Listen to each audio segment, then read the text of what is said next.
Well, if it isn't your pal Exotic MegaAbsol Blaze, and welcome back to another video.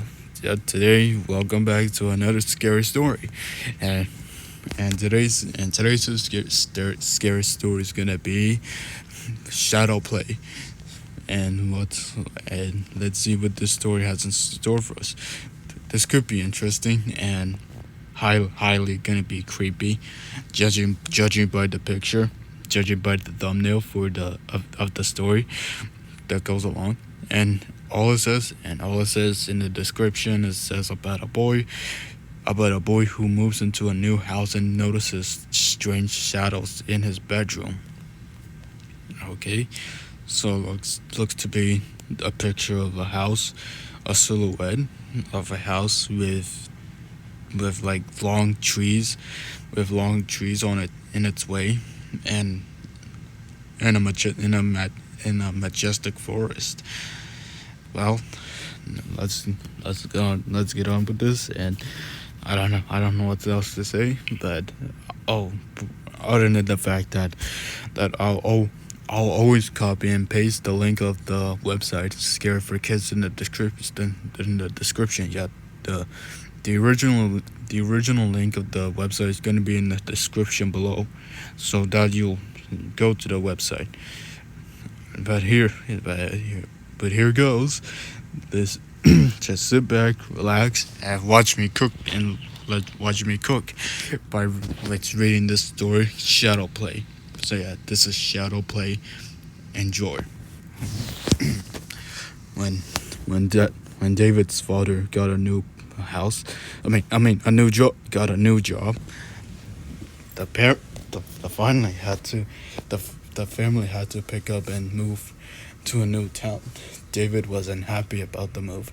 He had to leave his entire life behind and was nervous about having to go to a new school and try to make a new bunch of friends.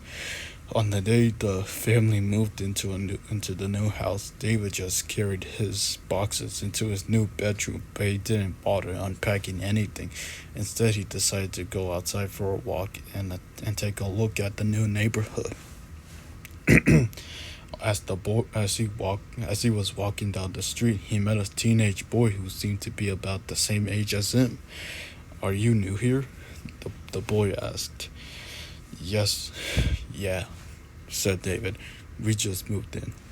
We just moved in." "My name's Greg," said the boy. "Welcome to the neighborhood." Wait a second. You didn't move into the Grady house, did you?" "Uh-huh. Uh-huh. Yeah," David answered. "I think so." "Why? You mean your parents didn't tell you?" Greg gasped. David shook his head. "The Gradys were the family who lived there before you," Greg said, glancing over his shoulder to make sure nobody could hear. There was Mr. Grady, his wife. There was Mr. Grady, his wife, and their daughter. The whole family disappeared without a trace. What happened to them? What happened to them?" David asked in disbelief. David shrugged. Greg shrugged. "One morning, the neighbors noticed that the front door was wide open.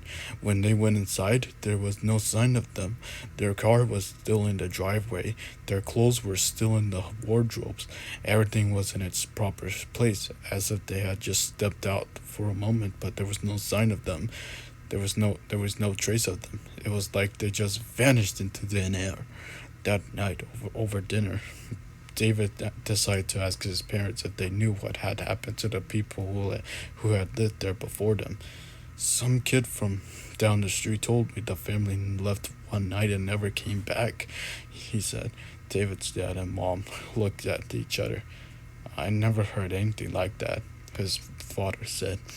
That boy must have been spinning you a tall tale," said his mother. That night, as he was laying in bed, David overheard his mom and dad talking in hushed tones downstairs. "He's bound to find out sooner or later. He's bound to find out sooner or later," his dad was saying. "Shh!" his mother warned. "David might hear you." Oh, yeah.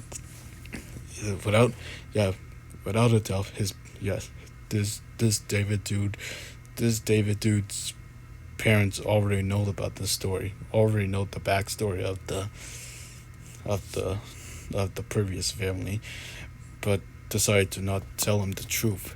As he lay there in the darkness, David thought he saw something moving out of the corner of his eye. He looked around, straining his eyes to see in the dark, but there was nothing else. David reached out and switched on his bedside lamp. He looked around his room and to make sure there was nothing there. Then he slowly settled back down into bed and went to sleep. The next morning, his father came in to wake him. As David rubbed the sleep out of his eyes, his father switched off the bedside lamp. You fell asleep. You fell asleep on.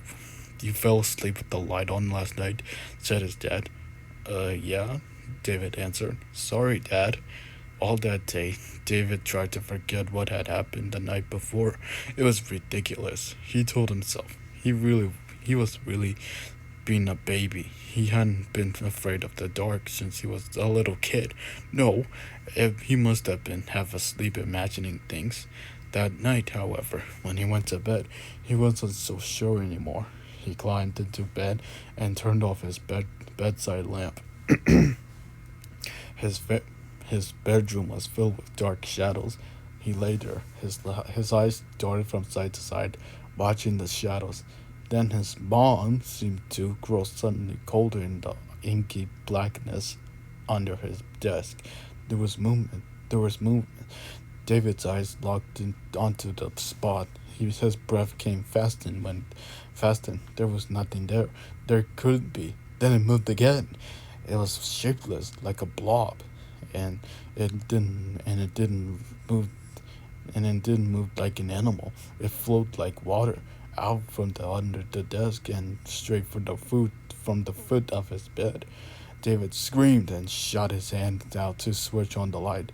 The electric glare drove the shadow back, where it pulled on the floor under his desk. What's the matter, What's the matter, honey? Asked his mother as she ran into the room. His father was right beside her. I, I thought I saw something. I, I thought I saw something move over there.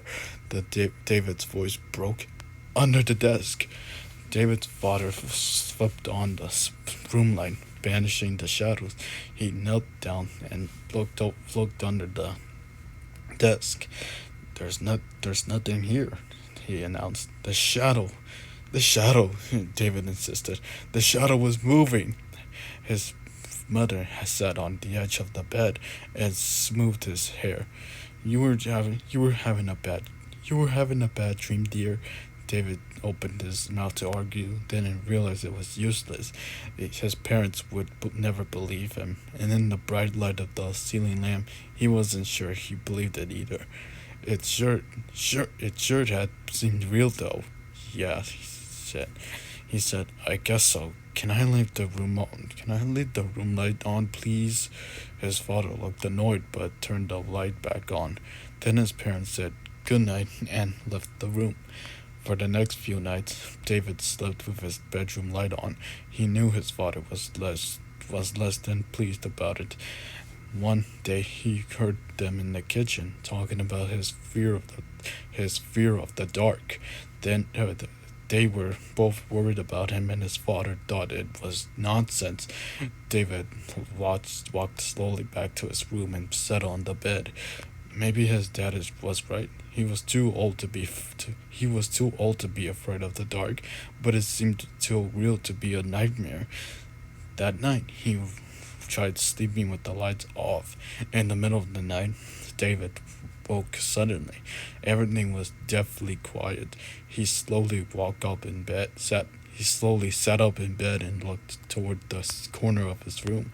In the faint light cast by the street lamps outside, he could see an enormous shadow stretch halfway up the wall. It had no definite shape, but flickered and shifted like black fire. He tried to tell himself it was just the shadow of a tree or something else, but as he watched, the shadow came rushing toward him. David screamed and and grabbed the bedside lamp, fumbling with the switch as he desperately tried to turn it on. Just as the shadow reached his bed, the light came on and his parents came rushing into the room. What's wrong? I mean, I mean, the light came on and his parents came running into the room. What's wrong? His mother asked. His father stood in the doorway with a strange expression on his face. David babbled out the story through his tears. The shadow, it almost got me. His mother held him and tried to calm him down. It's all right now. We're here. Don't worry. David wondered if he was going crazy. He knew his parents probably thought so, which made him feel worse. He finally calmed down, but only after talking his parents into leaving the light on before they went back to bed. The next day, dawned gray and drizzly and grew worked quickly. The next day, dawned gray and drizzly and grew quickly worse. Thick black clouds rolled in to cover the sun. The wind began to blow hard, and David watched his father lock all the patio furniture in the garage. Then with a flash of lightning and a crash of thunder, the rain began. Huge drops shot down from the sky and shattered against the ground. The windows rattled with every gust of wind, and it looked as if somebody were washing them down with a hose. The house of the rain pelting against the pavement outside was loud enough to be heard inside the house. Since 4 o'clock, the sky had been pitch black. David was huddled on the couch with his mom, watching television. His dad sat in his chair reading. David was glad to be inside on a night like this. A blast of lightning lit the sky, and the thunder that followed seemed to shake the house. David crawled further under the blanket with his mom. Gusts of wind pushed at the house. Suddenly, the room went dark. The, ele- the electricity must have caught. The electricity must have gone out, his father said. David felt like his heart was going to stop. No electricity. That meant no lights. What are we going? What are we going to do? He whispered. It's all right, David, said his mother. We've got some candles. His dad went to find the candles while David and his mother waited. It's all right, David, she said again. But the shadows, his mother sighed softly. Tell you what, why don't you sleep with me and your dad tonight, okay? David sighed of relief. His father came back with a candle and a box of matches. He lit the candle and placed it on the bedside table. I told David, I told Dave, I told David he could sleep with us tonight, his mother said. David's father didn't say anything. Thanks, Mom. Thanks, Mom, said David as he hugged her. Then he hugged his father too. It felt like he was hugging them for the last time. Soon his parents were dozing off, but David was too frightened to sleep. He lay there watching the shadows moving in the flickering candlelight. Occasionally, a flat flash of lightning lit up the room and drove the shadows back, but only for a moment, then quickly came back, creeping across the walls and crawling across the ceiling. David watched as long as he could, but his eyelids were getting heavy. Just then there was a noise. It woke his parents. What was that? His mother asked, startled. I don't know, said his father. Dark shadows loomed over the bed. David looked at the candle. It had burned down almost to the bottom, and as he watched, it began to sputter. His dad got out of bed. His mother was watching anxiously. Then all of a sudden, the candle went out. Get the matches, Dad! David cried. He heard his father fumbling around in the darkness. Hurry, Dad! Hurry! David sobbed. sobbed. Suddenly, a match flared in the dim light. He saw his father standing by the bed. David breathed a sigh of relief. Then his eyes opened wide in horror as two long, dark hands reached out of the shadows and wrapped themselves around his dad's neck. His father dropped the burning match and struggled to free himself. David saw his mother lying very still on the bed, a dark shadow covering her face. Her eyes were open, but she wasn't breathing. David was shaking with fear. He looked up, and in the last light of the dying match, he could, he saw David was shaking with fear. He looked up, and in the last light of the dying match, he saw a small shadow drop from the ceiling. He let out a blood-curdling scream as two thin, shadowy hands encircled his neck and began choking the life out of him. Oh, so that's the end. So, okay, so that's it. That's how this story ends. Okay. Okay, I guess the story ends with David's parents being attacked by the shadows in the darkness, and David as well. So I guess I so I guess they all kind of like died from the shadows. The, I guess the shadows in the darkness killed David and his parents, something like that. And I should have said this before, but I had a feeling that the shadows that David was experiencing, was witnessing. I have a crazy feeling that the shadows must be the previous family. It must be the per it must be the period. It must be the family that previously lived in that house before they suddenly vanished without a trace of clue. Without a, yeah. All I'm saying is that the shadows must be the previous family that lived in the house that David and his parents were living right now, until one night when they suddenly vanished into thin air without a trace. But this was long, but this was really a long story. Which, I mean, before I record the story, I realized that it was I realized that the story is a 10-minute read. So who knew?